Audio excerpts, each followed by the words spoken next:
importantes que tienen que ver con los músculos respiratorios, ¿bien? ¿Ustedes lo pudieron ver? ¿Tienen algunas dudas puntuales?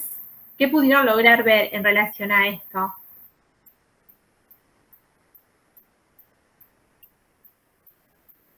Yo todavía no vi nada al respecto. No vieron nada. Bueno, alguien que haya visto algo, que tenga alguna duda así muy puntual.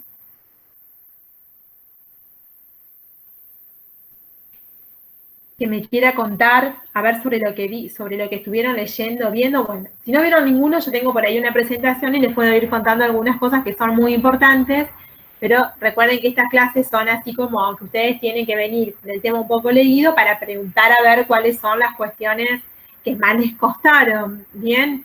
Cuando ustedes vieron la semana pasada caja costal, ¿no? Vieron la caja del tórax. Sí. Eso lo vieron, y vieron que nuestra parrilla costal es móvil. Sí. Bien, entonces vieron que hay una articulación que une, digamos, cada arco costal con la columna vertebral que tiene, digamos, la posibilidad de generar una rotación en cada arco costal que hace que las costillas, como si fuese un asa de balde, puedan ascender y descender. ¿Eso lo vieron? Sí, eso sí. Bueno, nosotros lo que vamos a hacer es estudiar los músculos que van a accionar sobre la parrilla costal para poder elevarla o para poder descenderla. Bien, entonces vamos a dividir a los músculos respiratorios en inspiradores y expiradores dependiendo de aquellos que tienen, digamos, la capacidad para elevar toda la parrilla costal, que serían los inspiradores, versus aquellos que no hacen, digamos, el mecanismo opuesto, que sería el descenso de la parrilla costal, que serían en ese caso los expiradores, ¿bien?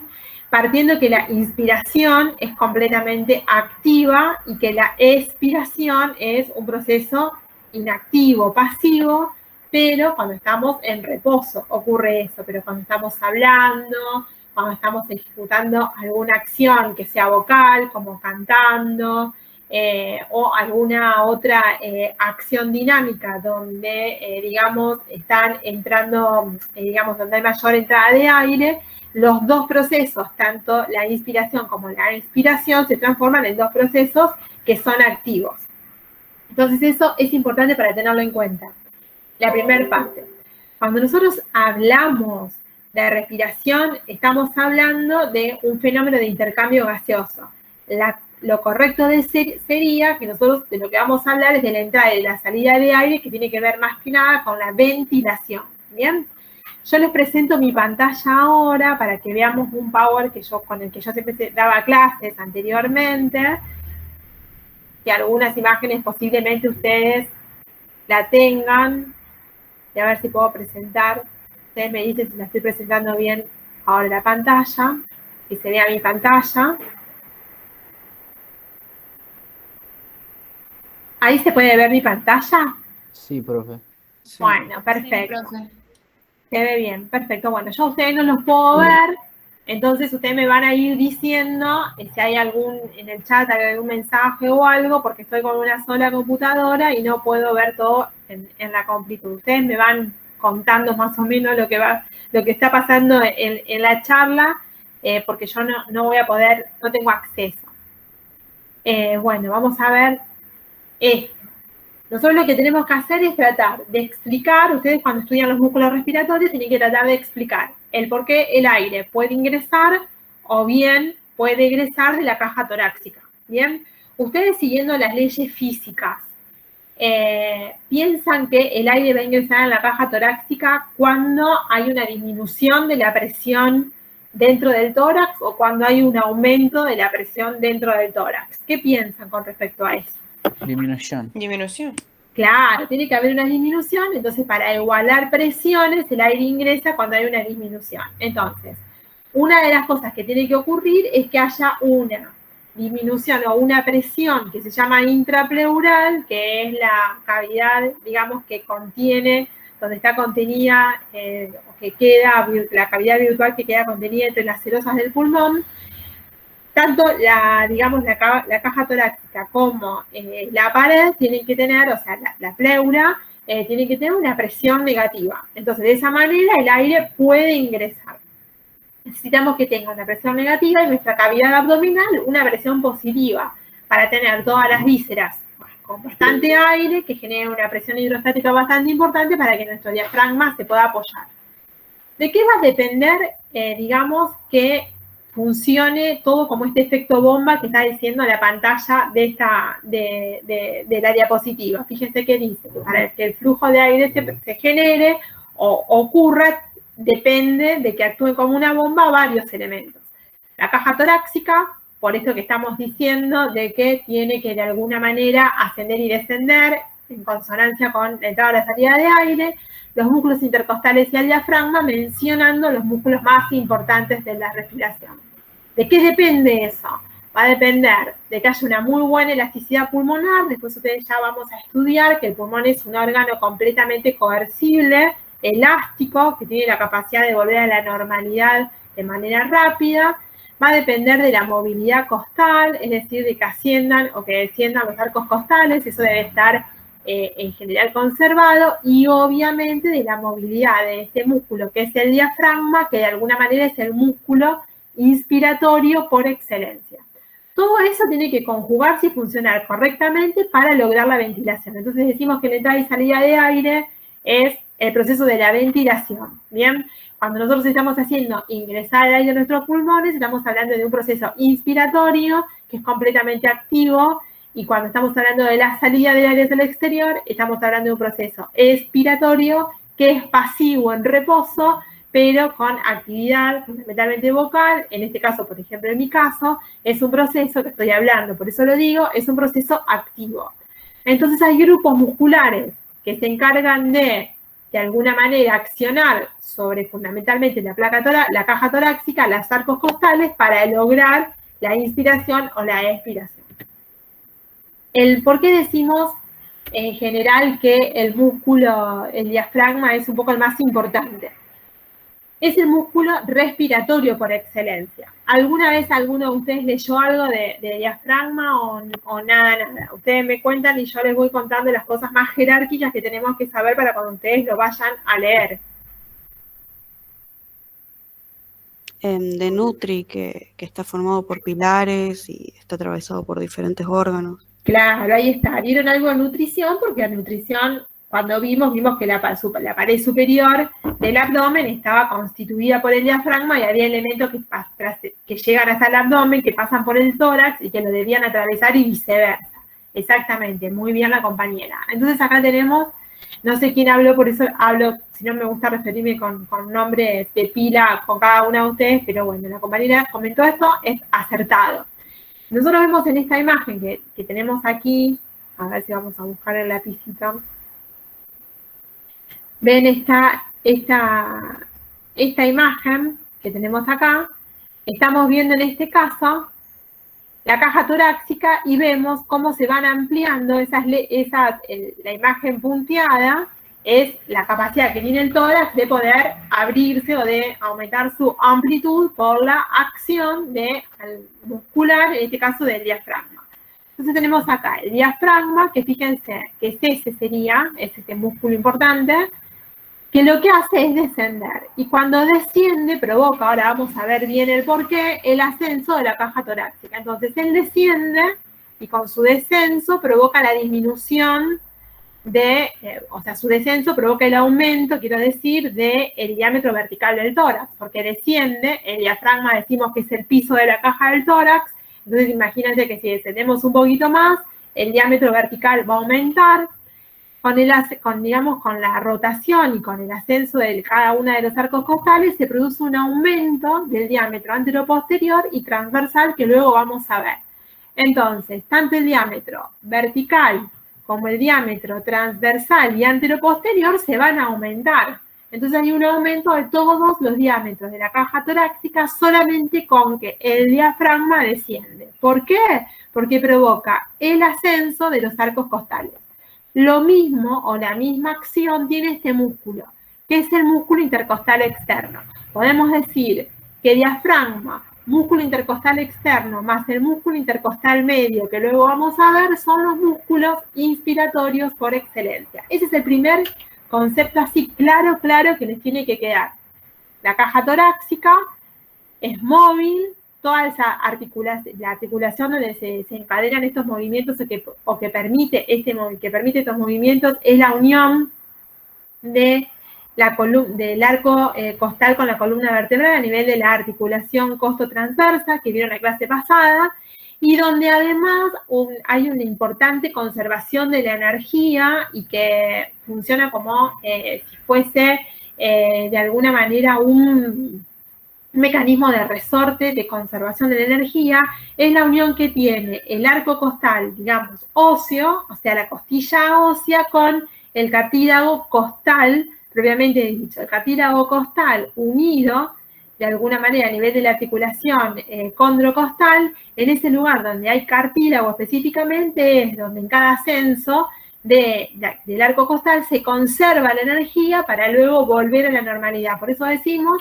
que la parrilla costal también es elástica y que la elasticidad de la parrilla costal va a depender de la cantidad de cartílago costal que tenga esa parrilla costal.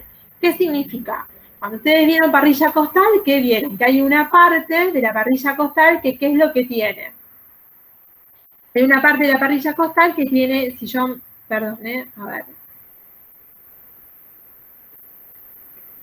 hay una parte de la parrilla costal que es cartílago, ¿sí? Una partecita que es cartílago, que es la que está unida de alguna manera el esternón.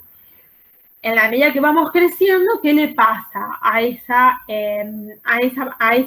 sector cartilaginoso? Se va como reemplazando el cartílago por tejido óseo, es decir, se va osificando, es decir, que se está poniendo cada vez más rígida y menos elástica en la medida que vamos creciendo. Entonces la parrilla costal de una persona adulta mayor es una parrilla costal más rígida, digamos que no tiene, una gran capacidad de expansión y de retracción y de elasticidad, a diferencia de la parrilla costal de un niño, de un adolescente o de una persona joven o de un adulto joven. A la medida que vamos creciendo, ese proceso, esa característica, esa propiedad elástica de la parrilla costal, con el paso del tiempo comienza a disminuir.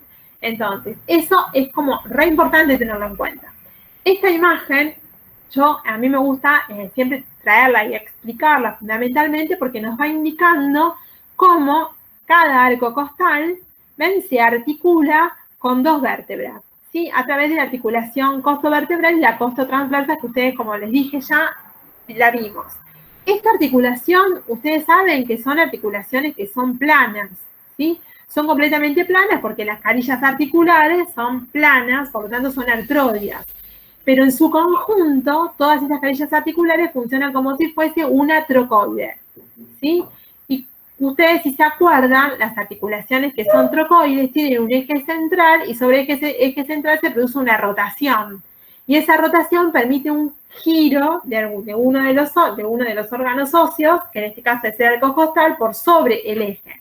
El eje, en este caso, es antero-posterior, lo atraviesa de esta manera, como lo vemos acá. Entonces, el arco costal gira o rota sobre ese eje central como si fuera el asa de un balde, ¿sí? Gira, asciende y desciende girando sobre esa articulación, que recordamos que son anatómicamente planas, pero que funcionalmente, cuando la articulación costotransversa, la que une el arco costal con la apófisis transversa y la costovertebral, funcionan como una articulación trocoide porque permite movimientos de rotación.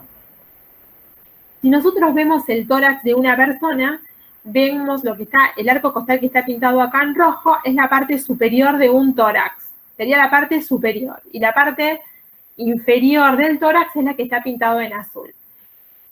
¿Cuál es la importancia de este esquema? La importancia de este esquema es conocer que cuando el arco costal asciende en la parte superior de nuestro tórax, produce un aumento del diámetro anteroposterior mayor que cualquiera de los otros diámetros. Es decir, cuando nosotros inspiramos, el diámetro anteroposterior más grande se va a ocurrir, o el aumento del diámetro anteroposterior más grande que se vaya a ocurrir en esa pared, en esa caja torácica, es a nivel superior.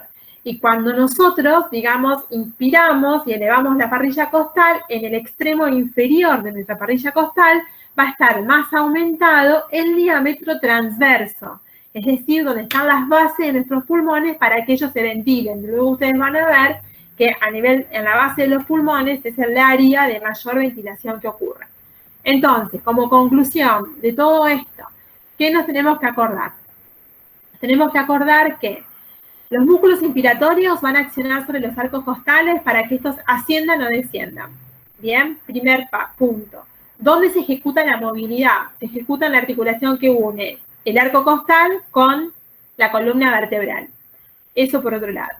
Y por último, como detalle importante, es que la parrilla costal, en la medida que vamos creciendo, se va volviendo más rígida porque vamos perdiendo más cartílago, este cartílago que se va osificando. El mejor ejemplo para ver cómo se comporta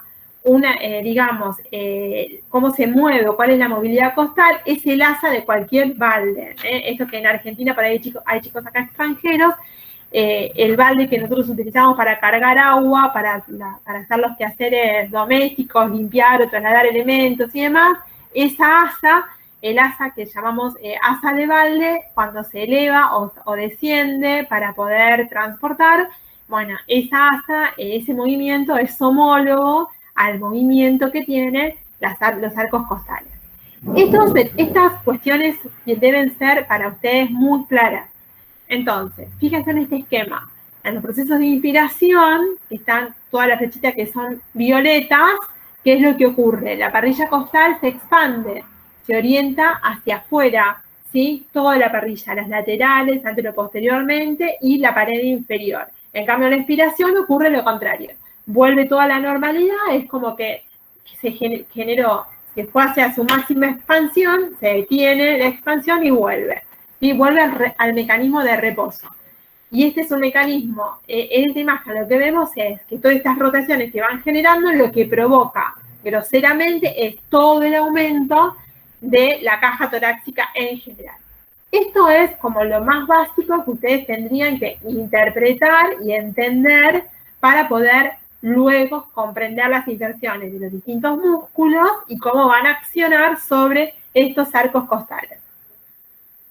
Cuando nosotros hablamos del diafragma, que es un músculo, primero, re importante, pero no desde el punto de vista anatómico, sino funcional, es el músculo inspiratorio por excelencia, es un músculo que además es importante porque separa dos cavidades importantes, que es las del tórax con el abdomen, y ustedes ya saben que hay elementos que lo tienen que atravesar. O sea que todos estos elementos anatómicos que conocemos, un poco, que hablan sobre la importancia del diafragma, nos están diciendo que, bueno, que es re importante, por lo tanto a ustedes en un posible examen, ya sea parcial o final, le van a hacer preguntas de músculo de diafragma. Por eso el diafragma, léanlo y estudianlo bien, y si tienen alguna duda, escriban en el foro. El diafragma es un tabique, músculo tendinoso, que como ustedes dijeron, separan estas dos cavidades. Y tienen algunos detalles importantes. Fíjense, si nosotros vemos el diafragma, dibuja esto. Tiene este dibujo. Es cóncavo hacia abajo, convexo hacia arriba. ¿Bien? Entonces, teniendo en cuenta esto, vamos a ver que además no es igual en todos los lados. De tal manera que yo se lo voy a dibujar muy groseramente. En la parte superior a la derecha está más elevado y está como más descendido en la parte izquierda. Cuando nosotros hacemos o proyectamos, digamos, la cúpula del diafragma sobre la parrilla costal, vamos a ver que cuando estamos en reposo, la parte superior de nuestro diafragma se proyecta aproximadamente a nivel del cuarto espacio intercostal. Esto es pregunta de examen siempre. ¿Por qué?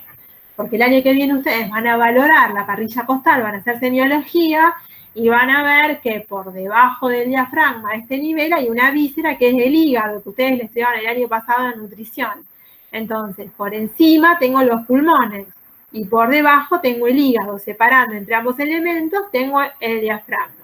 Cuando yo vengo percutiendo para escuchar la sonoridad pulmonar, ustedes van a ver que hay una maniobra que les va a permitir auscultar el sonido pulmonar. Y llega un momento que desaparece ese sonido pulmonar y aparece una sonoridad más mate de un órgano macizo que es justamente el hígado. Entonces ustedes tienen que ubicar, van a contar los arcos costales y por lo tanto eso ya lo aprendieron en la clase pasada, y van a ver que más o menos en un tórax que es normal, el borde superior del diafragma, cuando estamos en reposo, es en el cuarto espacio intercostal a la derecha y el quinto espacio intercostal a la izquierda. Y hay como una depresión en la parte medial que corresponde al corazón, ¿sí? El vértice del corazón, digamos, se apoya sobre el centro frénico del diafragma. Entonces es una cúpula muscular, músculo tendinosa que separa ambas cajas y que yo tengo que saber a qué nivel la voy a encontrar el reposo en el hemitórax derecho y en el hemitórax izquierdo, conociendo que a la derecha está el hígado por debajo, lo que provoca una pequeña elevación, y hacia la izquierda se inclina un poquito más, a lo mejor hacia abajo, y desciende un poquito más, porque está apoyada sobre ese diafragma izquierdo, el ventrículo izquierdo de nuestro corazón, como lo vamos a ver innumerables veces. Si nosotros vemos esta imagen acá, también vemos que todas estas fibras carnosas que tenemos aquí se insertan en todo el borde inferior de la parrilla costal. Entonces, el diafragma tiene inserciones que van a ser externales, que van a ser costales y que van a ser vertebrales. Entonces, las inserciones del diafragma la vamos a denominar de esta manera dependiendo dónde estas fibras se insertan. Si ustedes se fijan en esta imagen y ven todas esas flechas nos están indicando la dirección que tienen las fibras musculares del diafragma. Si yo acorto la flechita, la acorto a la flecha porque se produce la contracción del diafragma, vamos a ver que se va a provocar o voy a generar la elevación de la parrilla costal. Si ustedes acortaran esas flechas, la parrilla costal se eleva. O sea, al acortarse las fibras musculares, bien, lo que provoca es la elevación de la parrilla costal, por lo tanto la rotación, y con esa rotación la amplitud de todos los diámetros del tórax que estuvimos viendo. Acuérdense que en la parte superior el diámetro anteroposterior es mayor y en la parte inferior el diámetro transverso es el mayor. Eso es como re importante para tenerlo en cuenta. Acá decimos, bueno, lo que ya hablamos hoy, que el diafragma, digamos, que está sometido a diferentes fuerzas, esa presión pleural negativa, que es re importante para que pueda ingresar el aire. También, digamos, la presión hidrostática de las vísceras del abdomen, o sea, para que el diafragma pueda descender.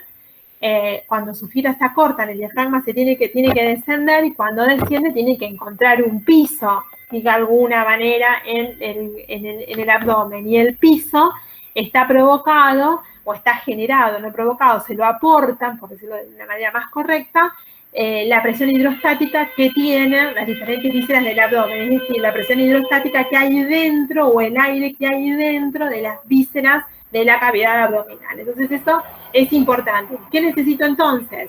Una buena cavidad abdominal con una buena musculatura abdominal que aumente la presión dentro del abdomen y que las vísceras llenas de aire estén bien altas, bien para que puedan, digamos, generar la suficiente presión para que el diafragma se pueda apoyar en ella. Cuando el diafragma desciende y se apoya en ella, al contraerse, logra además el ascenso de la parrilla costal.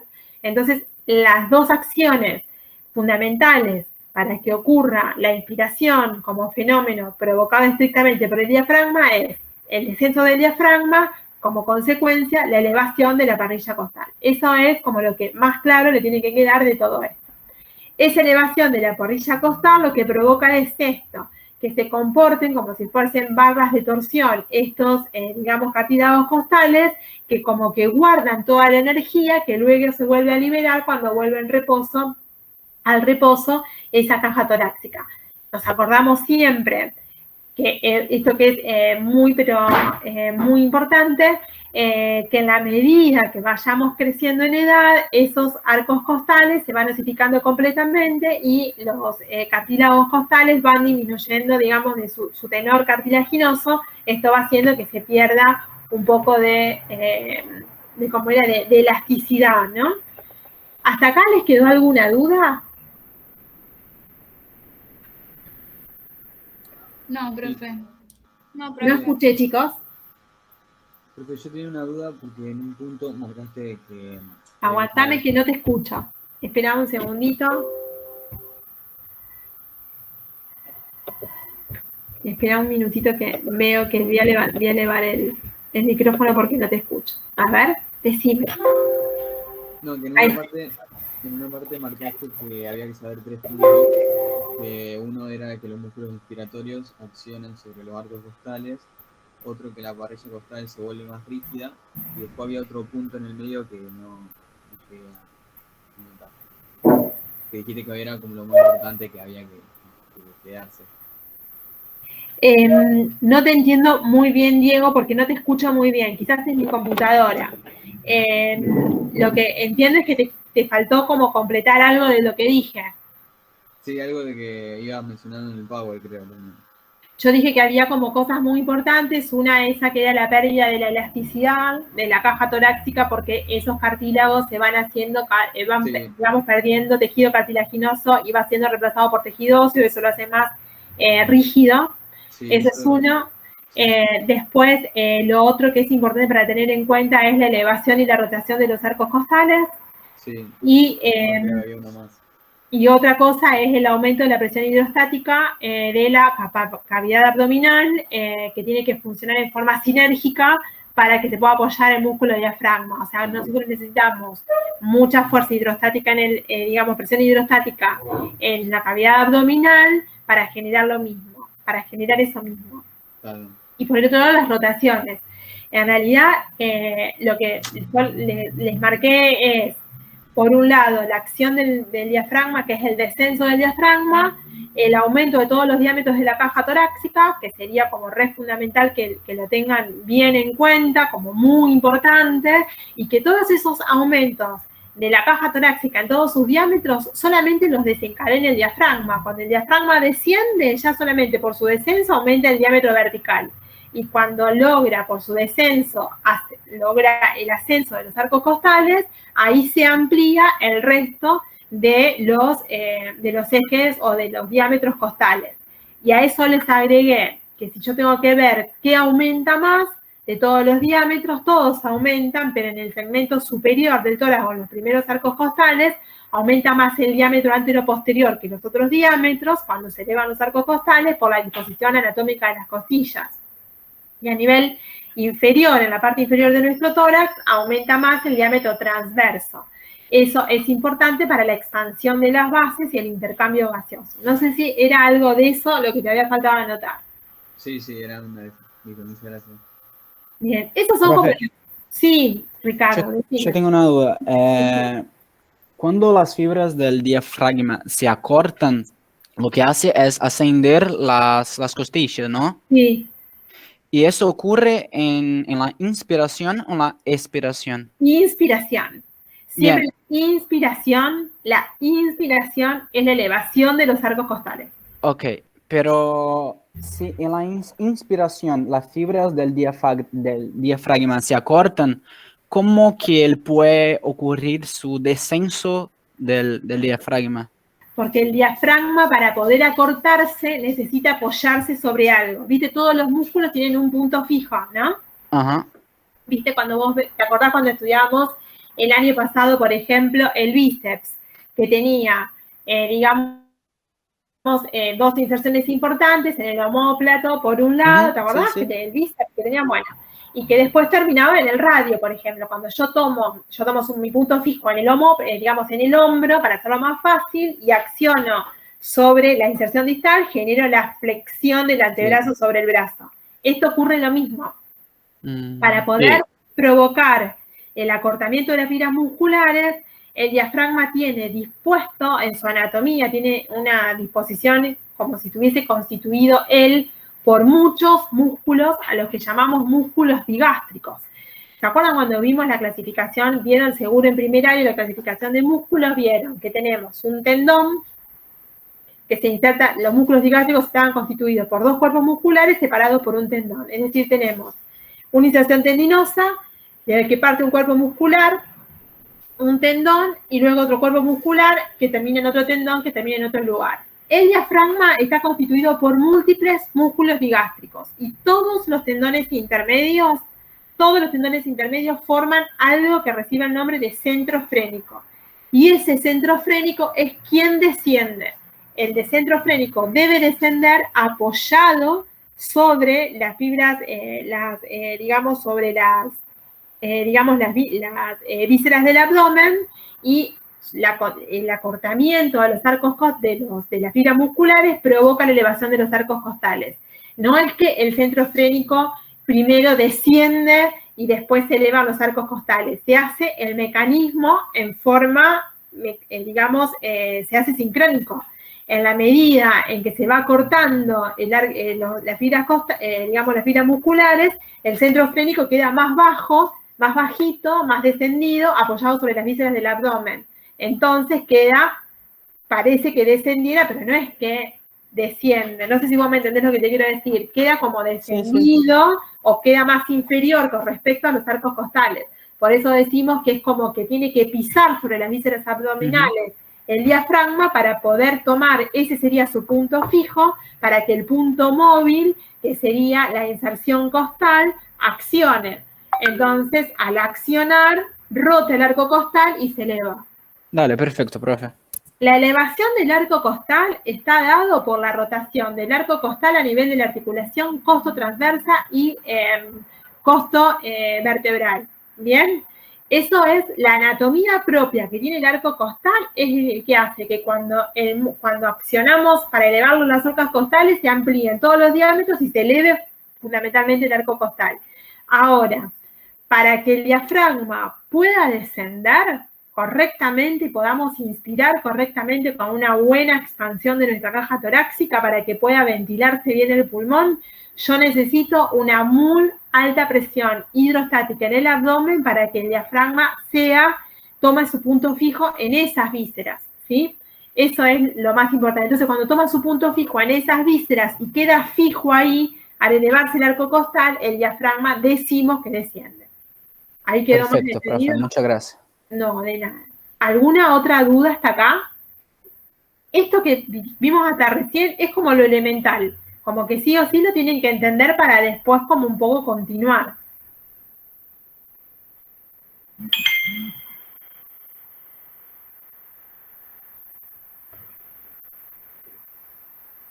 ¿Entendieron? Más o menos, si me quieren decir. Sí. Bueno, Sí, se entendió. Bueno, seguimos entonces un poquito con la presentación y vemos los músculos. ¿Ven ahí ustedes la presentación, chicos? Sí, se ve. Sí, profe. Bien. Bueno, vemos músculos a los que llamamos principales y accesorios. Estos son inspiradores. Todos los tienen que saber, pero lo que mejor tienen que saber en cuanto a inserciones y acción son justamente el diafragma y los intercostales. En este caso, fíjese que esto ya lo habíamos hablado, que los intercostales externos y medios son los que mejor tienen que saber, y los intercostales internos también, pero los externos y medios bien, porque tienen una acción activa, ¿bien? Y después tenemos una serie de músculos inspiradores, algunos de ustedes ya los conocen, que cumplen con la función accesoria de elevar, digamos, la parrilla costal, pero de alguna manera en forma accesoria acompañando a la acción del diafragma. Es decir, para que podamos inspirar y expirar, nosotros necesitamos sí o sí para la inspiración fundamentalmente el diafragma, es el músculo principal. Cuando estamos en una acción forzada, cuando estamos corriendo, cuando estamos haciendo un ejercicio intenso y demás, y necesitamos, digamos, aumentar nuestra frecuencia, nuestra ventilación, nuestra frecuencia respiratoria y nuestra ventilación, necesitamos porque necesitamos entrada de mayor aire, empiezan a aparecer la acción de lo que se llaman músculos inspiradores accesorios. Entonces tenemos los escalenos, el esternocleidomastoideo, los serratos anteriores y posteriores, los pectorales mayor y menor y el subclavio, y los músculos espinales, que para ustedes, en esta área, que son donde ven un área, me parece que es la UP3, no recuerdo muy bien, pero creo que es la unidad número 3, donde hay un problema de unos niños que están jugando, que pierden el equilibrio, se marean y pierden el equilibrio.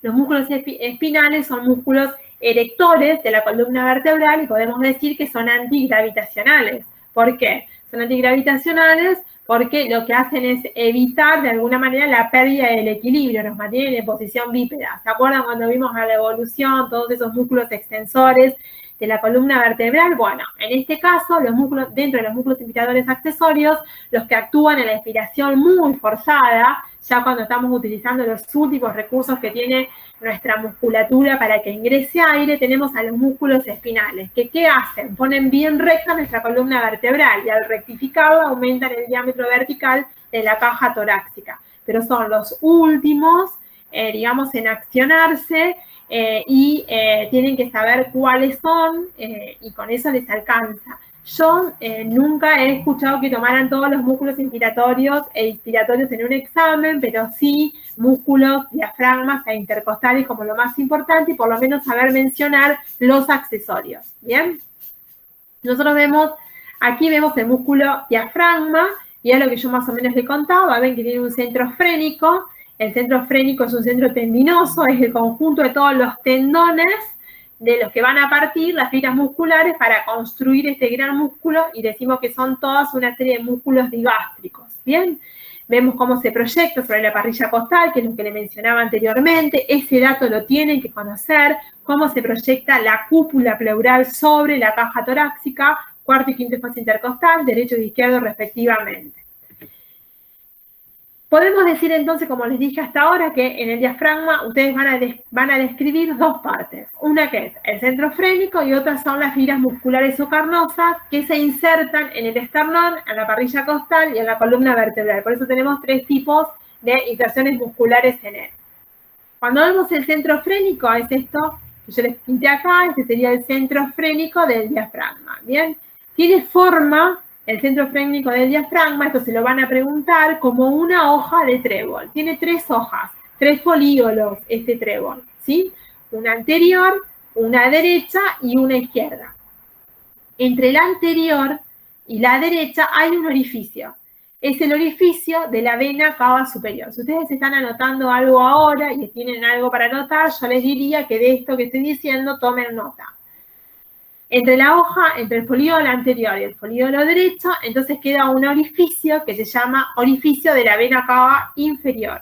La vena cava inferior asciende desde la cavidad abdominopelviana, desde el abdomen, se relaciona con el hígado, como ustedes ya lo saben muy bien, y atraviesa el diafragma y llega a la aurícula derecha de nuestro corazón.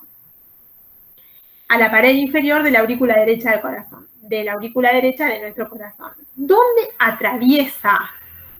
lo atraviesa el diafragma? ¿A qué nivel lo atraviesa? Lo atraviesa a nivel de la octava vértebra dorsal. Eso es importante. Si yo proyectara sobre la columna vertebral cuando la vena cava inferior atraviesa el diafragma entre las dos hojas anterior y derecha del centro frénico, diría que a nivel de la octava vértebra dorsal. Eso es pregunta de examen. Si yo tuviese estas 3 hojas, diría que la más pequeña de todas es la hoja izquierda, la más grande es la derecha. Y hay como como si fuesen una semicelita o unas cintillas o un engrosamiento de estas fibras a nivel del centro frénico, que son los ligamentos de Bouguerie o cintas semicirculares, donde voy a tener una inferior que es esta, ¿ven? Una inferior que es esta y una superior que es esta. La superior y la inferior, ¿bien? O sea, rodeando a esa vena cava inferior, tenemos como 2 ligamentos que están dentro del mismo centro frénico, que se llaman cintas semicircular de Bouguerie, que lo contornean. Entonces, de esto, del centro frénico, nos tenemos que acordar los 3 folíolos y quién lo atraviesa, y a qué nivel lo atraviesa. Además, nos acordamos que la vena cava inferior atraviesa el diafragma, acompañada de las ramas terminales de un nervio que inerva el diafragma, que es el nervio frénico. ¿Bien? El nervio frénico es una rama terminal de un plexo que se llama plexo cervical superficial, y ese plexo cervical superficial tiene o se origina desde C3 a C5 y a nivel de, digamos que entre el tercer y el cuarto nervio cervical, el nervio raquídeo cervical, son los dos ramas más importantes que daría origen a este nervio frénico. Importante, es muy importante. El centro frénico está en el tórax, en la médula espinal, no en el tórax, en la médula espinal, a nivel de esas metámeras, en C3, C4, C5, y es el responsable de la contracción del diafragma. Algo importante para conocer el diafragma: nosotros no podemos conocer el estado de propiocepción del diafragma, no tenemos capacidad para poder percibir si se está contrayendo o no se está contrayendo, no tiene sensibilidad propioceptiva, ¿bien? Es completamente autónomo, ¿bien? No tenemos, sí podemos aumentar nuestra mecánica respiratoria, disminuirla y demás, nosotros lo podemos modificar con nuestra voluntad, pero la actividad del diafragma no tiene propiocepción. Eso es un dato interesante para saber. Entonces, esto es centro frénico. Y después tenemos, ustedes les van a pedir que describan cuál es la porción carnosa del diafragma, es decir, cuáles serían las inserciones musculares en las distintas piezas óseas. Entonces van a decir que tiene una porción vertebral, una porción costal y una porción esternal. La porción vertebral es un poco la más, no sé si la más importante, pero es importante porque se relaciona con dos órganos, uno es la aorta y otro es el esófago, y que tiene importancia, por eso ahora lo van a ver. Después tenemos una porción costal y la external. La porción vertebral se divide como en dos partes, a su vez, una parte interna y una parte externa. La parte interna, a su vez, está constituida por los pilares principales, que ahora lo vamos a ver, derecho e izquierdo, que a ustedes se lo van a tomar si se lo preguntan, y un pilar accesorio que se llama arco del psoas. Y la porción externa por otro pilar, que también es accesorio, o un ligamento accesorio, que es el ligamento cimbrado. El arco del psoas y el ligamento o arco del cuadrado de los lomos, el ligamento cimbrado, hoy se lo llama ligamento arqueado medial, el del psoas, y ligamento arqueado lateral, el del cuadrado de los lomos. Y ahora lo van a interpretar un poquito mejor. Esto que están viendo acá, que les parece a lo mejor una rareza, es el centro frénico con su hoja derecha y su hoja izquierda. Acá tenemos como vemos que está de alguna manera la vena cava inferior yéndose hacia el tórax. Y esto que vemos acá sería la columna vertebral a nivel lumbar. Y vemos digamos, un pilar carnoso importante que es este y otro pilar carnoso que es ese que estamos viendo ahí. Este pilar carnoso, que es la porción, que sería como la porción interna principal de la inserción costal del diafragma, se inserta desde L1 hasta L4, es decir, se inserta en la cara anterior de los cuerpos vertebrales, los discos intervertebrales que lo van separando, obviamente que a nivel de eso que está pintado ahí, que yo se lo pinté medio como en un celestito, grisecito, es el ligamento vertebral común anterior. Ese ligamento se inserta en todo ese ligamento, en la parte anterior de la columna vertebral, desde L1 hasta L4, y de allí asciende para terminar en la cara posterior del centro frénico. Por eso ustedes se fijan como que gira sobre sí mismo y envuelve a un órgano. Ese órgano el que envuelve es el esófago. Entonces, el pilar derecho del diafragma, que le vuelvo a repetir porque se los van a preguntar, se extiende desde L1 hasta L4 y que asciende y además de insertarse en el centro frénico, gira sobre el esófago y de forma como un orificio, y ese orificio recibe el nombre de orificio diafragmático. Ese orificio que permite la entrada al abdomen del esófago también, o por él pasan los nervios neumogástricos. También se lo van a preguntar. Y se da este orificio a nivel de la 10ª vértebra dorsal. Si yo proyecto sobre la columna vertebral, sería la 10ª vértebra dorsal. El pilar izquierdo se extiende desde la columna vertebral hasta el borde posterior del centro frénico y se inserta en la primera y segunda vértebra lumbar solamente. Fíjense, el pilar derecho en las 4 primeras vértebras lumbares, el pilar izquierdo en la primera y segunda vértebra lumbar. Entre el pilar izquierdo y el pilar derecho ven un vaso ahí. Es el vaso de la aorta, es la aorta abdominal, es la aorta torácica que se convierte en aorta abdominal. Entonces, entre el pilar derecho y el pilar izquierdo, y hacia atrás, la columna vertebral, queda conformado el orificio aórtico por el que atraviesa, digamos, el diafragma la aorta, y eso se da a nivel de la 12ª vértebra dorsal.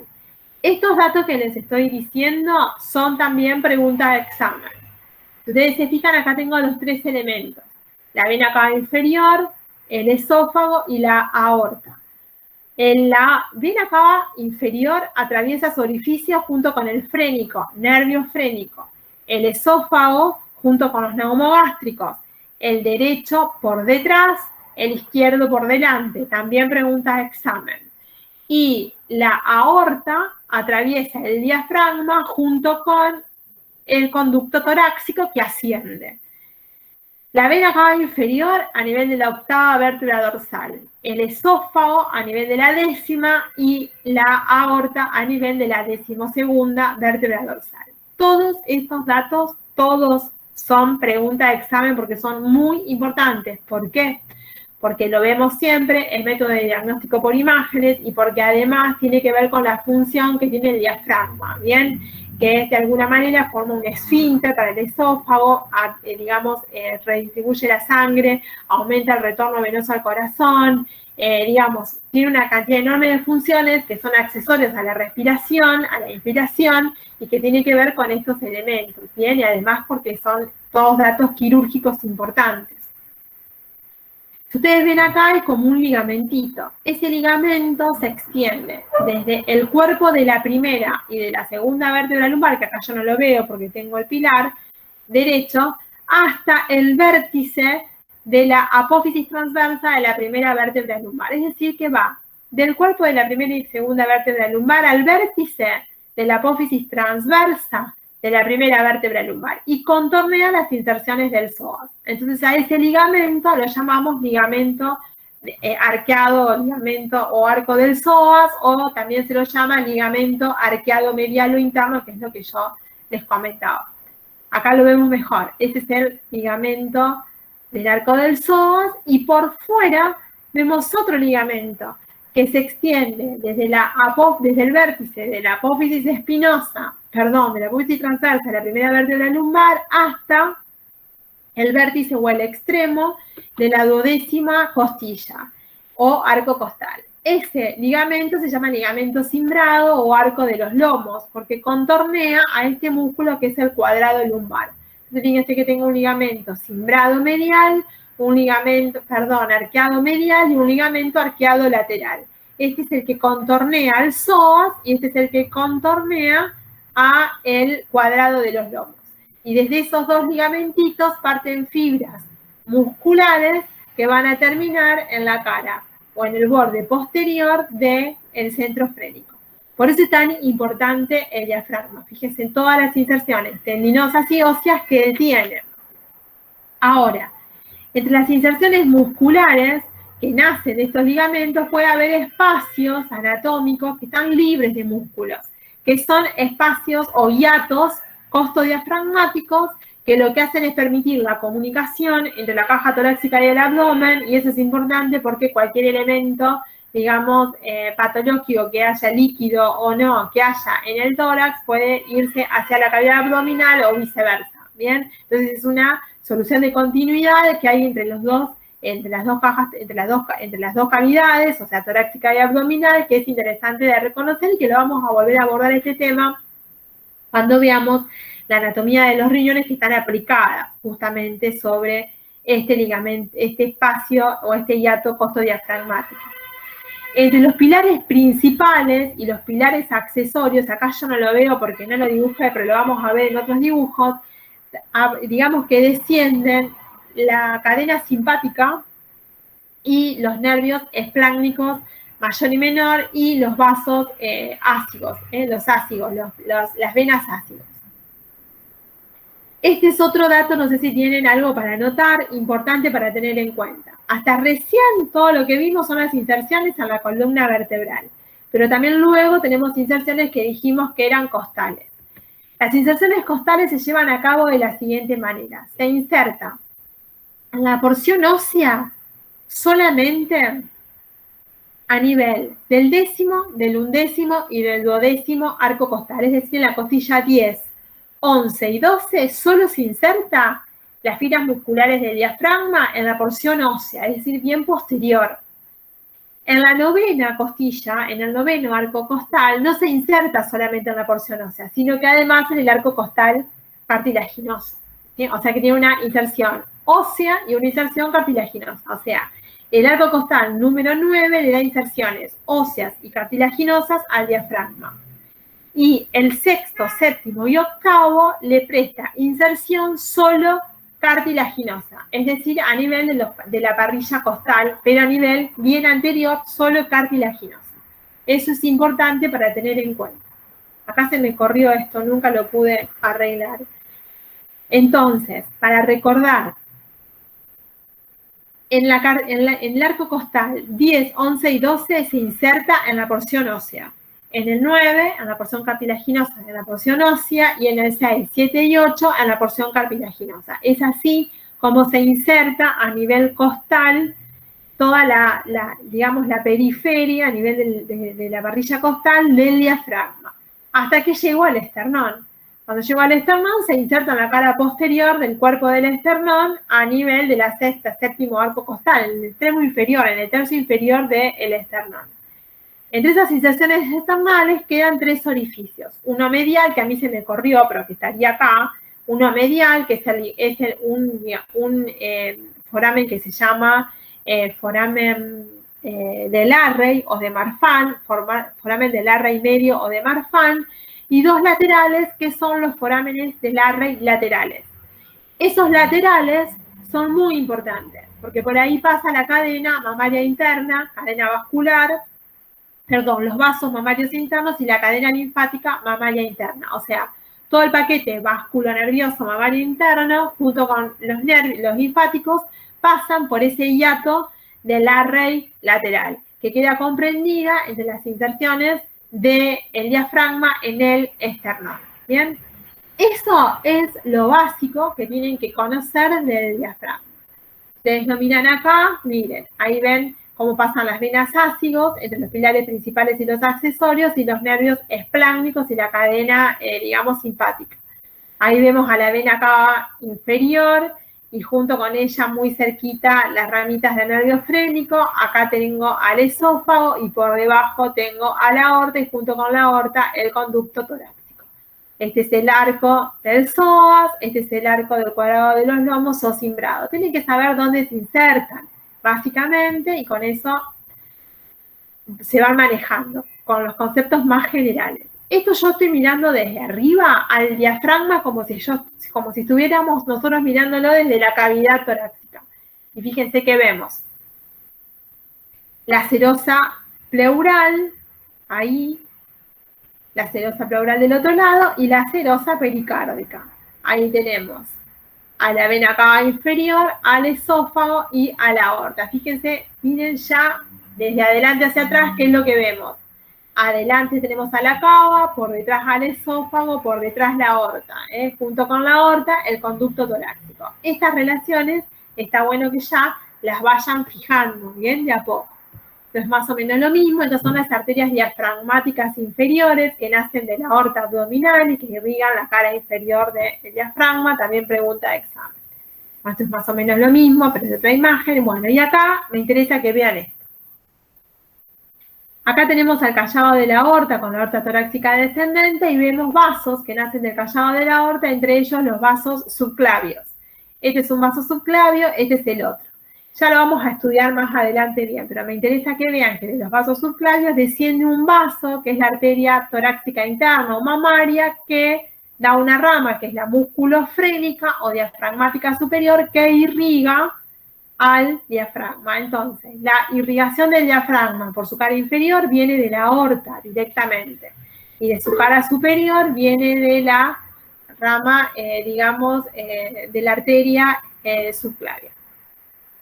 Y después tenemos que junto con la arteria subclavia desciende junto con ella las ramitas de este nervio que es el frénico, que ven que viene desde la región cervical.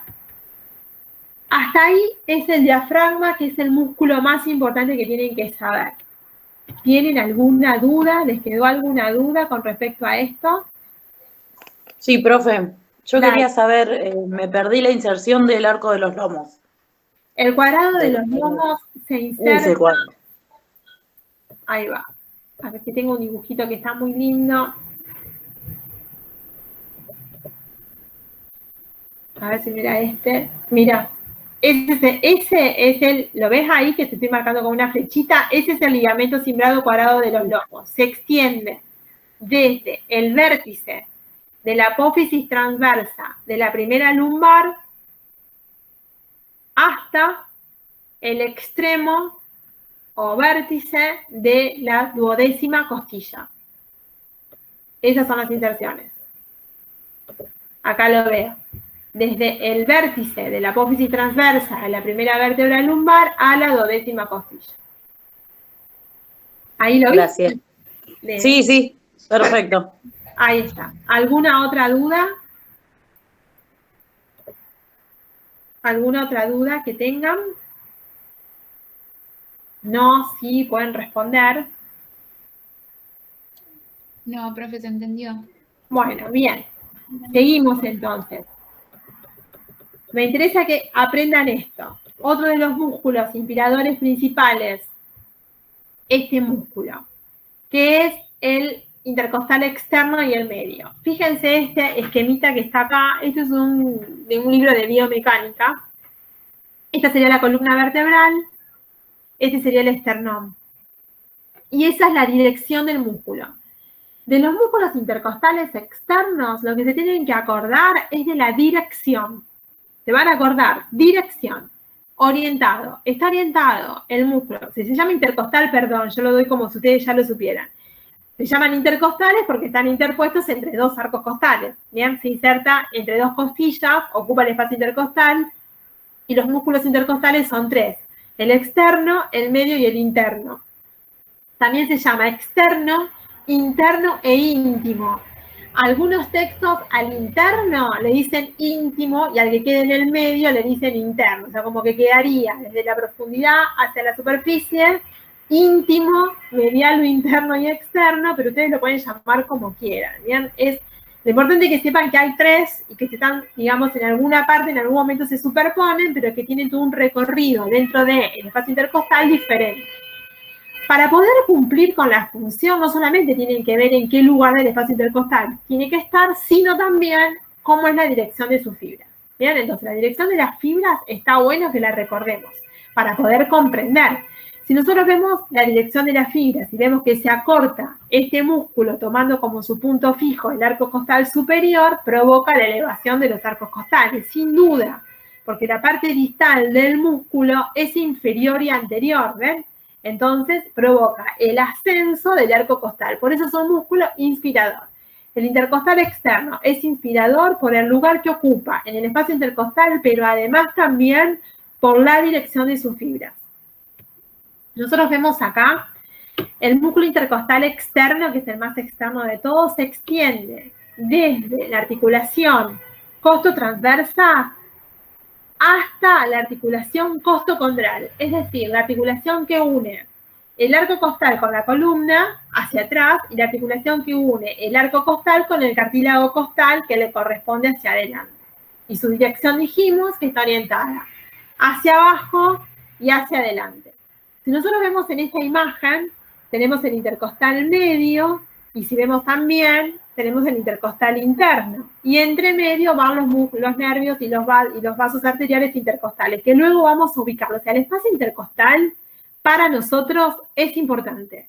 Es muy importante porque el abordaje de los órganos de la caja torácica es por los espacios intercostales y para llegar a un órgano tenemos que atravesar estos espacios. Entonces su anatomía es muy, pero muy importante. El intercostal, entonces, externo, acuérdenselo, se extiende desde el arco, desde la articulación costotransversa hasta vertebral, costovertebral, hasta la articulación costocondral. El músculo intercostal medio se extiende desde la línea axilar hasta el esternón. Y el intercostal interno se extiende desde el ángulo posterior del arco costal hasta 3 hasta 5 o 6 centímetros por fuera del esternón. Fíjense, este es entonces el interno, el medio y el externo. Tienen que saber más o menos cómo están organizados. El intercostal intercostal medio, que es este que veo acá, fíjense que en una parte de su extensión se relaciona con este músculo que es el intercostal externo. Se inserta en la costilla, en donde se inserta distalmente el intercostal externo de manera opuesta a él. Es decir, la dirección del intercostal medio no, digamos, al ser opuesta a la del externo, está orientado hacia abajo y hacia atrás. ¿Bien? ¿Estamos? Entonces, el intercostal externo está orientado hacia abajo y hacia adelante. Y el intercostal medio está orientado hacia atrás y hacia abajo. ¿Se entiende lo que les quise decir entonces? El intercostal medio, de alguna manera, a ver si lo puedo dibujar acá simplemente. Uy, qué tonto. Un minuto, chicos, porque esto es importante que lo entiendan. Entonces, imagínense que tengo un arco costal y el otro arco costal.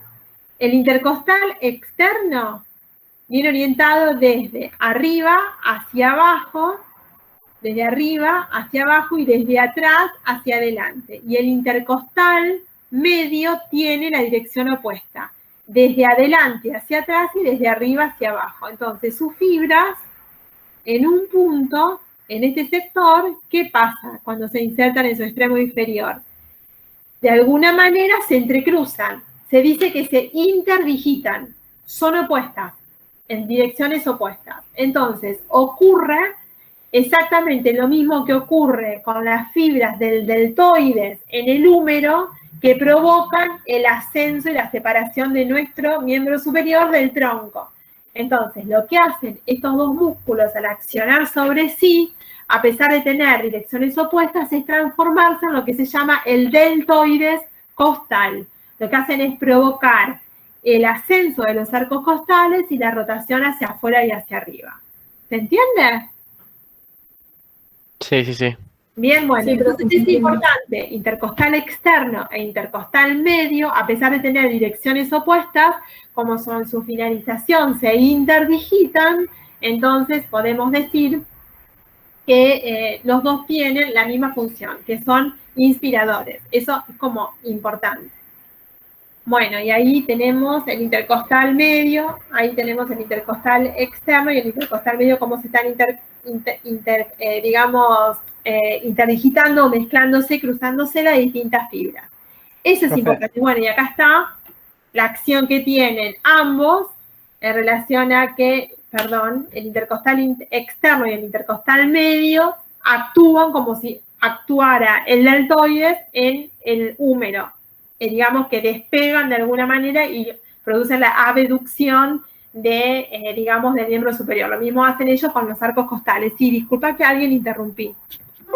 No, profe, ¿son inspiradores o expiradores? Inspiradores. Inspiradores, perfecto. Inspiradores. Ellos son inspiradores, tienen la misma función que el diafragma, elevan los arcos costales. ¿Bien? Son bien inspiradores, elevan los arcos costales. Entonces, lo que les tiene que quedar claro es que el intercostal externo tiene una dirección y el intercostal medio tiene otra dirección, pero los dos se mezclan de esta manera. Entonces, lo que hacen, se mezclan, se confunden sus inserciones distales en la pieza ósea, que sería la costilla inferior. Entonces, cuando accionan sobre esa costilla inferior, los dos juntos elevan el arco costal, ¿sí? Entonces son inspiradores porque elevan el arco costal, ¿bien? A diferencia del intercostal interno, que tiene una dirección opuesta, que no tiene inserciones finales junto con los dos anteriores y que su finalidad es provocar el descenso de la parrilla costal. De los tres intercostales, el externo y el medio son inspiradores, elevan la parrilla costal. Y el intercostal interno o íntimo lo desciende, por lo tanto es expirador. Bien, eso es como re básico, que si se acuerdan de eso sería como re genial, digamos. Y después tenemos músculos accesorios, que son los músculos accesorios. Yo les decía que por lo menos como mínimo sepan cuáles son.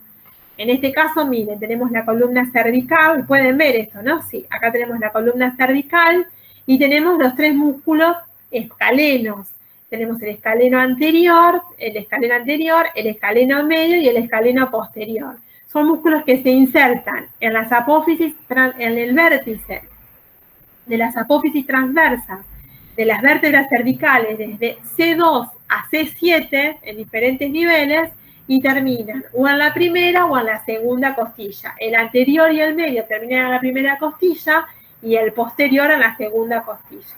Entre el anterior y el medio pasan los vasos que se acuerdan, la subclavia, la vena subclavia, la arteria, ese plexo que veíamos, ¿se acuerdan? El miembro superior que era el braquial. Todos esos elementos se relacionan. Lo vamos a volver a ver a esto cuando veamos pulmón y las relaciones del vértice del pulmón. Ahí se vuelve a ver todo eso, ¿ven? Entre el anterior y el medio tenemos a la arteria subclavia y todos los elementos que pasan con la arteria subclavia. Por delante la vena subclavia. Estos músculos, que son los escalenos, si toman su punto fijo en la columna vertebral, provocan el ascenso de los arcos costales. Y si toman su punto fijo en los arcos costales, provocan la inclinación hacia un lado cuando se contraen en forma homolateral, y si se contraen los dos juntos, provocan, es decir, escalenos derechos e izquierdos, provocan la flexión de la cabeza sobre el tórax. ¿Bien? Depende de cómo se vayan contrayendo, si contralateral, homolateral o ambos juntos en forma bilateral, vamos a tener eso. Lo que a nosotros nos interesa solamente por ahora es que como se insertan en la parrilla costal y tienen una inserción proximal más alta, provoca la elevación de la parrilla costal. Nada más que eso. Son esos los mismos músculos, los escalenos, que son esos mismos, es una imagen de disección. Otro músculo importante que también se inserta en la parrilla costal, pero más que nada en el primer cartílago costal, el esternón y la clavícula, y hacia arriba en la apófisis mastoides, en el occipital, es el esternocleidomastoideo, que es este músculo grande, ¿bien? Que no solamente provoca en forma accesoria la elevación de los arcos costales, sino también la inclinación de la cabeza, la flexión total de la misma. Depende de cómo se contrae, es muy similar a su acción a la de los músculos escalenos. Es un músculo que se puede ver superficialmente, porque es el músculo más externo y superficial en relación a los músculos laterales del cuello. Así que bueno, es importante, es un músculo muy, pero muy importante, el esternocleidomastoideo. Todos estos músculos, cuando nosotros los vemos en un paciente que están muy hipertrofiados, muy aumentados de tamaño, significa que es un paciente que tiene una dificultad respiratoria, que están necesitando que ingrese aire constantemente. Se accionan y se ponen en acción cuando, digamos, hay, o en un trabajo, digamos, de aumento de la frecuencia respiratoria, por mayor ventilación, porque la persona está haciendo normalmente un ejercicio físico o hay una demanda ventilatoria fisiológica por un trabajo que es correcto, que digamos que demanda mayor entrada de aire, o bien en algunas patologías en donde, como la CEPOC, que es muy frecuente ver, digamos, como estigmas de la enfermedad, la hipertrofia de estos grupos musculares, porque el paciente se dice que es un paciente inspirador crónico, es un paciente que necesita entrada de aire constante, básicamente para que ingrese el aire a los pulmones.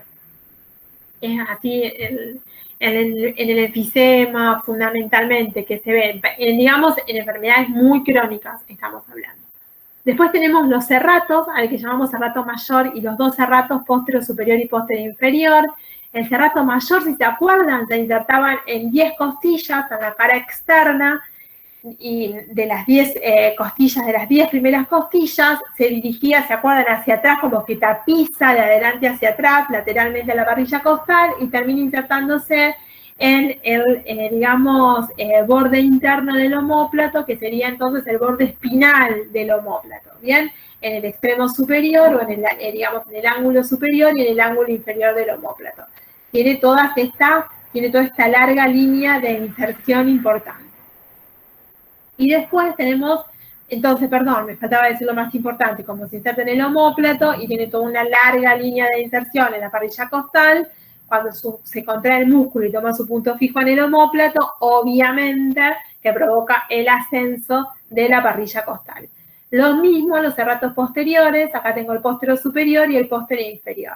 Este póstero superior, si ustedes lo ven ahí, fíjense, se inserta en las dos apófisis espinosas de las últimas vértebras cervicales y las 2 o 3 primeras vértebras torácicas. Y desde allí se inserta, se dirige oblicuamente hacia abajo y hacia afuera para terminar en los 4 primeros arcos costales en su pared posterior.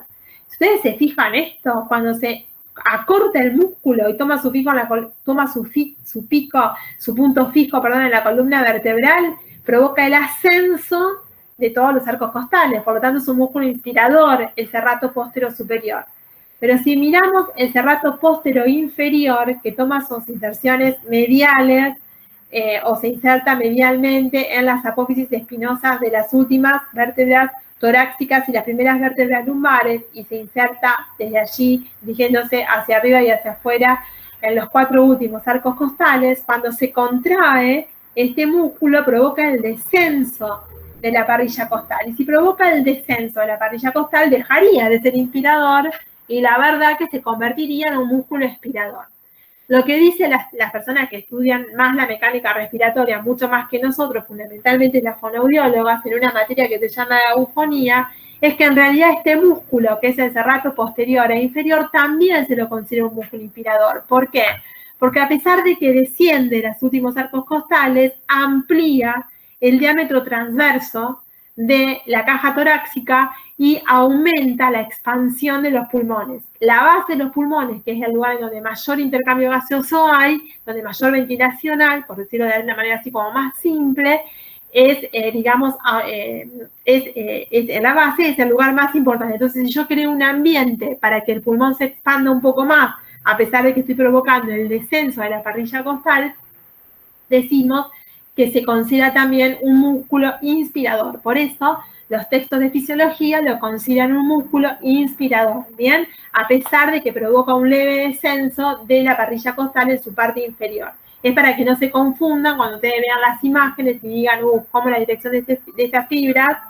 Teniendo en cuenta la dirección de estas fibras y su punto fijo y su punto móvil, ¿cómo puede ser?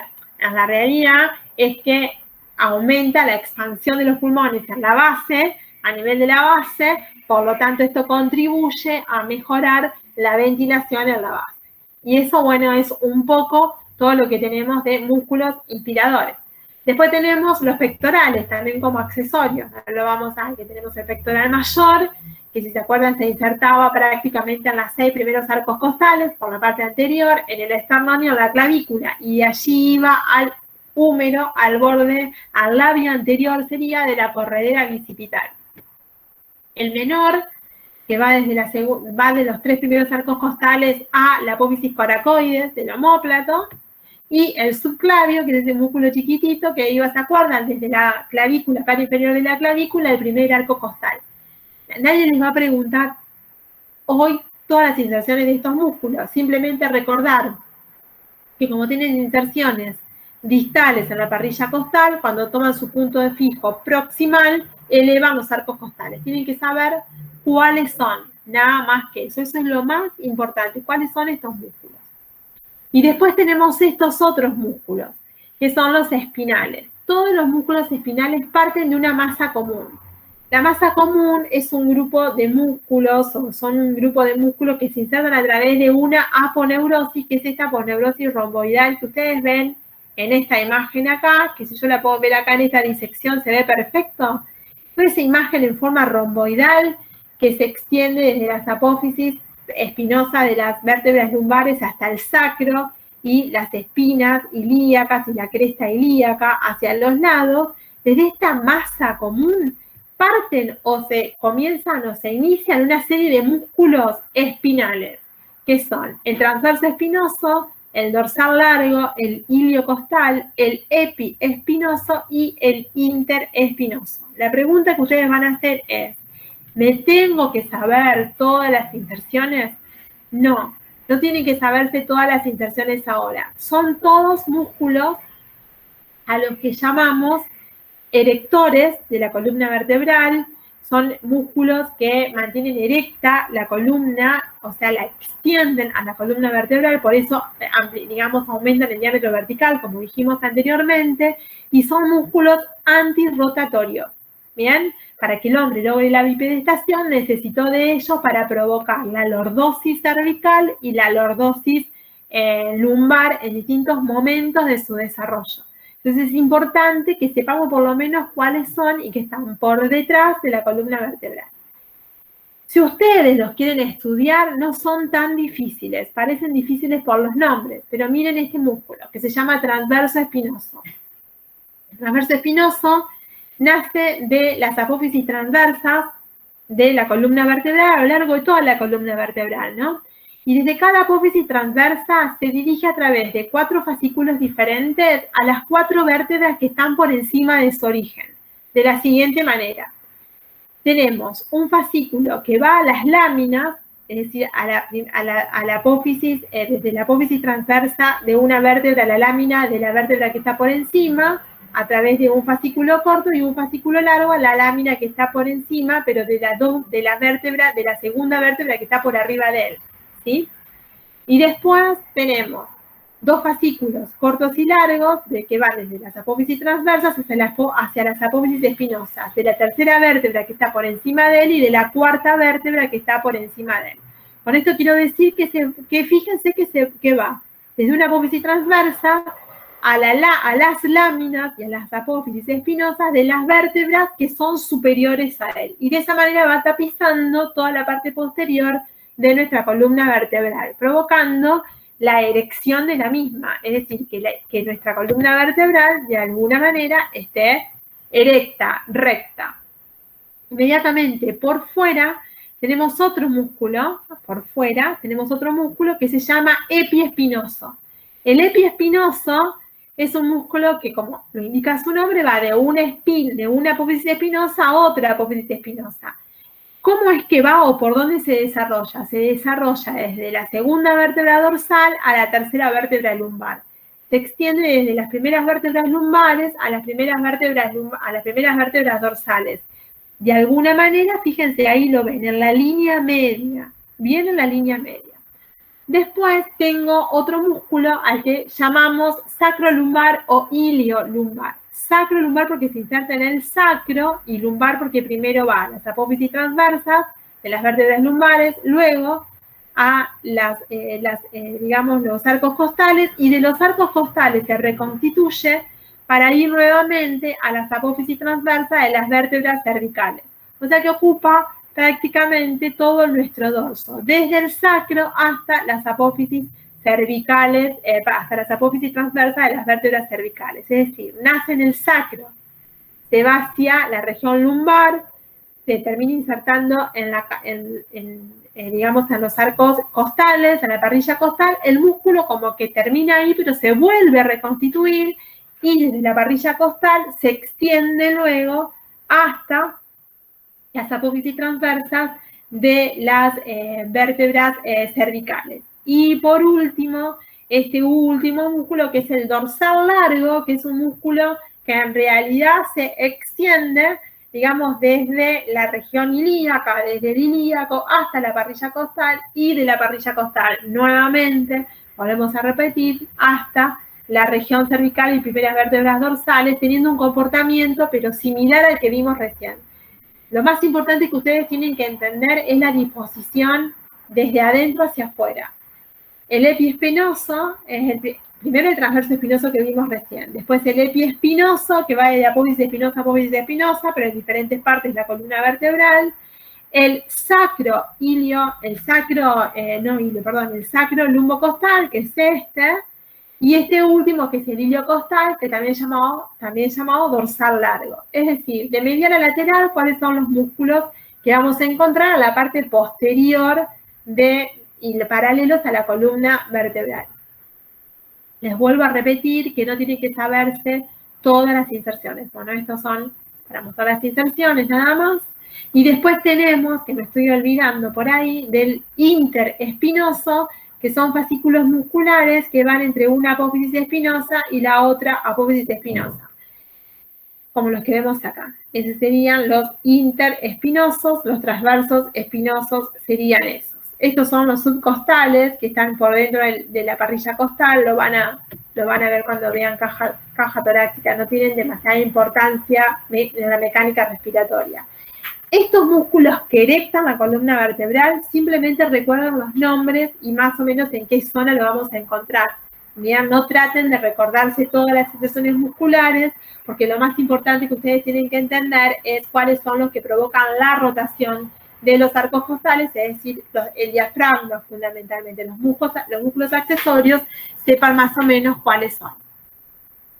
Acá vemos, fíjense, son en realidad un tórax en tonel de una persona que tiene una patología que es lo que yo les decía antes, que es una EPOC, que es una enfermedad obstructiva pulmonar crónica, donde el paciente está en inspiración constante, es decir, tiene la parrilla costal siempre elevada con todos los músculos exacerbados. Entonces tengo los escalenos, los esternocleidomastoideos, todos los músculos exacerbados. Y acá no se puede ver bien, en una pantalla más grande se ve mejor, pero si miramos esta imagen vemos lo que se llaman los tirajes intercostales. Parece como deprimido, como colapsado el espacio intercostal porque está queriendo ingresar aire, como que está chupándolo hacia adentro del pulmón porque necesita que ingrese aire en forma constante. Es decir, todos estos músculos que son accesorios se ponen en relevancia y se ponen en evidencia y se hipertrofian en procesos patológicos crónicos cuando el paciente necesita que ingrese aire y aire constantemente. Los inspiradores crónicos. Y eso genera un tórax, un tipo de tórax que se llama tórax en tonel. Bien, ese tórax en tonel tiene bien bajito las cúpulas diafragmáticas, desciende mucho el diafragma, porque tiene que aumentar toda la caja torácica, sus diámetros, y tiene, tiraje intercostal, tiraje supraclavicular, tiene una cantidad de estigmas, que hacen de alguna manera, a la patología que a simple vista se pueden ver. Y por último, para ir terminando, tenemos los músculos expiratorios, que son los músculos que hacen exactamente lo opuesto. Es decir, son los músculos que provocan el descenso de los arcos costales. Entre esos tenemos los intercostales internos y todos los músculos de la pared del abdomen que vimos el año pasado cuando vieron ustedes nutrición. El intercostal interno es este músculo que ya lo describimos antes, ¿ven? Es este músculo que tengo ahí, que si decimos tiene una orientación, que es opuesta al intercostal externo, es similar al intercostal medio, está orientada a sus fibras hacia abajo y hacia atrás, entonces provoca el descenso de la parrilla costal. Se extiende, para mencionarlo simplemente, desde el ángulo posterior del arco costal, cuando la costilla describe su arco posterior, allí se comienza a insertar y termina hacia adelante unos 5 centímetros antes, más o menos, antes de llegar al esternón. Bueno, y después, acá tenemos la dirección. Vean la dirección que está orientado hacia abajo y hacia atrás. Es esa la dirección. Este es el músculo triangular del esternón y vemos por dentro el músculo, que vemos acá, a ver si se puede agrandar, que vemos acá, ese es el intercostal interno. Se dan cuenta que esto es anterior y el músculo está orientado hacia abajo y hacia atrás. Entonces, cuando se contrae, lo que provoca es el descenso de la parrilla costal. Acá lo vemos, provoca el descenso de la parrilla costal. Está orientado hacia atrás y hacia abajo. Provoca el descenso del esternón. Bien. Bueno, esto es más o menos lo mismo, como para demostrar el ascenso y el descenso de los arcos costales, que ya lo vimos, ¿no? Y después tenemos los músculos del abdomen, que ustedes se acuerdan cuáles son. Son el músculo transverso del abdomen, el oblicuo menor o interno, el oblicuo mayor o externo, el recto de mayor del abdomen y el músculo piramidal. Todos estos músculos, ¿qué tienen como? ¿Qué hacen? Fundamentalmente provocan el descenso de la parrilla costal y lo que provocan además, al contraerse como una cincha, es un aumento de la presión intraabdominal que genera la presión hidrostática necesaria para que el diafragma descienda sobre su centro frénico y se pueda apoyar. El músculo transverso del abdomen, como su nombre lo indica, transverso, tiene todas sus fibras transversales. esta imagen que es del Prometheus está bueno porque nos indica las inserciones. Fíjense que hacia atrás se inserta la columna vertebral a nivel de las apófisis transversas de las vértebras lumbares y en los últimos arcos costales. Y desde allí se dirigen como en forma transversal, en forma de cinturón, para finalizar en la línea blanca y en la cresta ilíaca y en una partecita en lo que llamamos la arcada crural, la parte externa o el tercio externo de la arcada crural a nivel de la región inguinal. Todas estas fibras, de alguna manera las fibras más anteriores, estas fibras aponeuróticas forman la famosa, ¿cómo se llama? La vaina de los rectos. Ahora, lo importante de todo esto, es que ustedes conozcan que todos estos músculos lo que hacen es provocar el descenso de la parrilla costal. Las inserciones y la disposición de todos estos músculos es un tema del ser humano y su medio. Vamos a ver bien pared del abdomen ahí, en el ser humano y su medio. Ahí lo vemos nuevamente. Acá tenemos nuevamente otro de los músculos, que es el oblicuo interno, que se extiende, el oblicuo interno, perdón, acá me lo salteé. El oblicuo interno se extiende, tiene inserciones variadas, comienza hacia atrás en la columna lumbar, que acá no lo veo, pero luego sigue por la cresta ilíaca hasta la arcada crural y desde allí se irradia en abanico hacia arriba para terminar a la parrilla costal. Fíjense que francamente por sus fibras oblicuas provoca el descenso de la parrilla costal. Ahí tengo el oblicuo interno. Y el oblicuo externo hace lo opuesto. En lugar de ir desde la pelvis hasta la parrilla costal, va desde la parrilla costal hasta la línea blanca y la pelvis. Como ven, todos tienen inserciones en la parrilla costal, ¿ven? Todos tienen inserciones en la parrilla costal. Lo mismo, el recto mayor del abdomen, que va desde la parrilla costal hasta el pubis y el piramidal, que lo acompaña, pero fundamentalmente es el recto mayor del abdomen. ¿Qué hacen todos estos músculos? Bueno, esto es un poco para diferenciar este músculo que es el oblicuo menor, para diferenciarlo del oblicuo mayor, que vamos a verlo en la próxima imagen. Este es el oblicuo menor, ¿ven? Con la dirección que tiene las fibras. Las fibras de este músculo son oblicuas, ¿vean? La del oblicuo menor. Y las fibras de este otro músculo, que es el oblicuo mayor, también son oblicuas, pero en sentido contrario.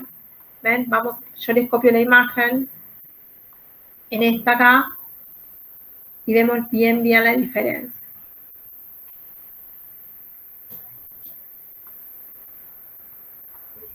Miren, las fibras de uno y las fibras de otro. Se dan cuenta que son exactamente opuestas, ¿ven?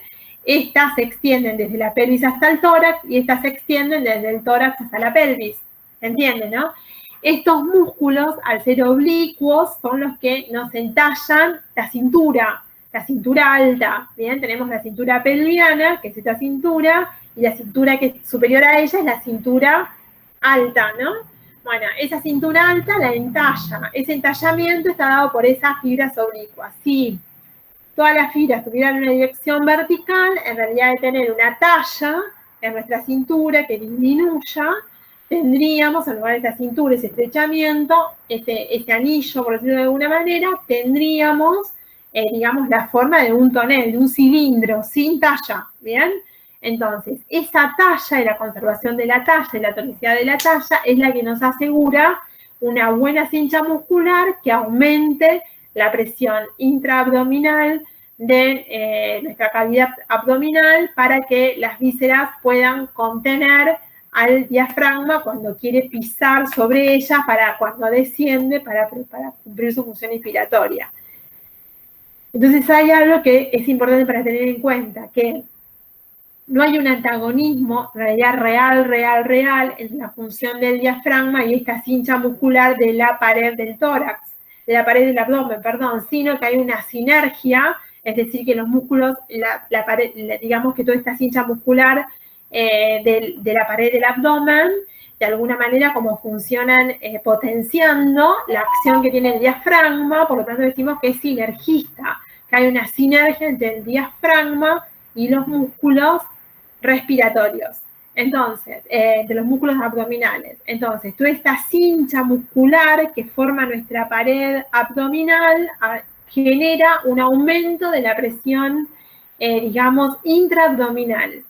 que hace que se eleve el diafragma. Entonces, cuando el diafragma se contrae y desciende, se apoya o encuentra su punto de apoyo justamente en estas vísceras. Por eso decimos que la función del diafragma con la función de los músculos de la pared abdominal son sinergistas, además de antagonistas, y que ese sinergismo hace que uno, de alguna manera, se potencie con la acción del otro. Eso es un poco lo que tenemos que recordar y que saber muy groseramente de músculos respiratorios. No sé si lograron entenderlo. Ustedes lo tienen descrito también en el cuaderno del estudiante, creo. ¿Puede ser? Sí, está. Bien, bueno. ¿Tienen alguna duda? ¿Les quedó alguna duda de esto? ¿Quieren que les vuelva a repetir algo? ¿Que les muestre alguna imagen?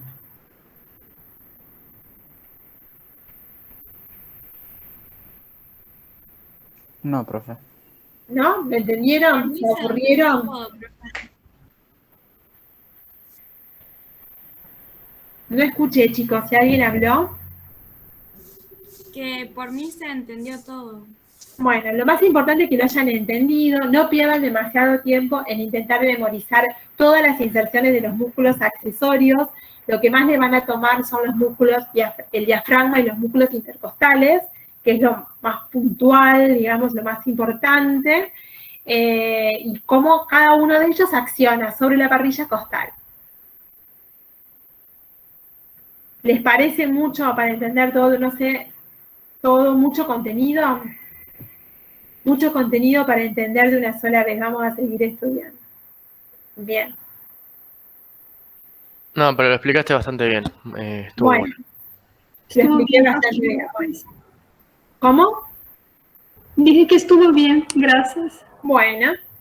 ¿En algún momento no se escuchó lo que estaba diciendo? Porque dice, porque no se escucha nada. O No, se... yo escuché todo. No, a mí se me había cortado, profe, pero después me volví a conectar. Ah, bueno, Estefanía, está bien, perfecto.